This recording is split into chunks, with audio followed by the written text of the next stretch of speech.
We know that people have been living with the impact of COVID for a long time, and people are beginning to miss all the normal activities that we took for granted at the start of 2020. What we know is that we've seen, after that first peak in March, and a summer period where we saw the lockdown measures working and the numbers coming right down, as we've started to open back up society, those numbers have unfortunately risen again. And as a result of that, we've had to take more measures to reduce the spread of the virus. This makes it very difficult for everybody going into what could be a long, hard winter. But I'd like us to go back to the early days of the pandemic, where we saw that enormous community spirit that really took us through those very difficult few months. So we've seen a huge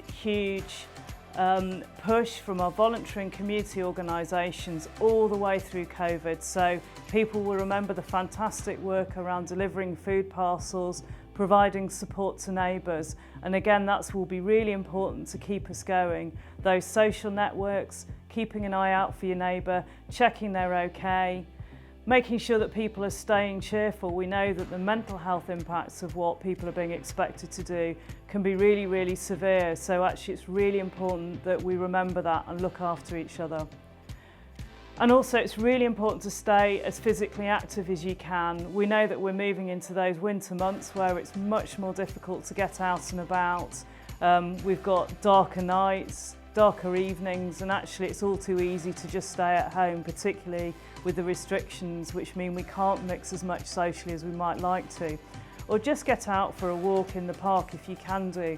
It all helps lift the mood and gets you out and about in a way that is really important for people's health and well-being, but is also something that we can safely do.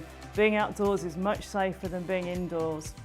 This is a virus that loves close contact between people. It will spread in family homes. It will spread when people get too close to each other. So it's really important that we do everything we can to keep that contact down as much as possible. We know that many groups have continued to run activities within the COVID safe guidelines all the way through, and that for many people these have been a lifeline. And I'd like to say a real thank you to our faith groups, to parish councils, to local community organisations who've done everything they can to stay within the rules.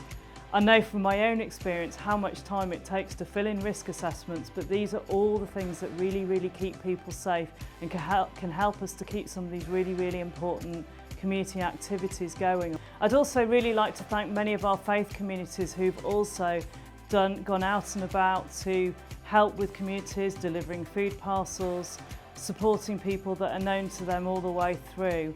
Really important work, and this will also take us through the next few months as well as we possibly can.